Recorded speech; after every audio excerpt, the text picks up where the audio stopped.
আসসালামু আলাইকুম। তাহসিন আরুষ্টি রুনা ম্যাডাম দানের শেষ মার্কা বিজয়ী হওয়ায় আজকে 10 পাইকা বাজারে সবাইকে মিষ্টিমুখ করানো হচ্ছে। সৌজন্যে যুক্তরাজ্য প্রবাসী যুক্তরাজ্য যুবদলের সিনিয়র যোগ্য সম্পাদক জনাব আব্দুল হামিদ খান সুমেদ ভাই সাহেব।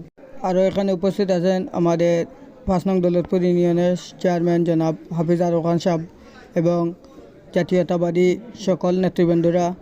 তো সবাইকে অসংখ্য অসংখ্য ধন্যবাদ, আপনারা মূল্যবান সময় দিয়ে আমাদের সাথে এতক্ষণ ছিলেন। আর বিশেষভাবে ধন্যবাদ জানাই আমাদের যুক্তরাজ্য প্রবাসী যুক্তরাজ্য যুবদলের সিনিয়র যোগ্য সম্পাদক জনাব আব্দুল হামিদ খান সুমেদ ভাই সাহেবরে। কারণ ভাই সাহেবর প্রচেষ্টার মাধ্যমে আমরা আজকে এই মিষ্টিমুখ করতাম পারছি। আর সকলে ভাই সাহেবের লাগে দোয়া করবা যাতে আগামী দিনেও সবাই এভাবে একসাথে সবসময় থাকতে পারি। আর সকল নেতৃবৃন্দ আছেন দেখতে পারা, আমরা সারা বাজারও সকল দোকানদার সহ সবাইকে মিষ্টিমুখ করাইছি। আর সকলের অসংখ্য অসংখ্য ধন্যবাদ এত সুন্দরভাবে জেনে আমাদের সাথে সহযোগিতা করে আমাদের এই আয়োজনটাকে এত সুন্দরভাবে সফল করে দেওয়ার জন্য। আবারও বিশেষভাবে আপনাদেরকে অসংখ্য ধন্যবাদ জানাই।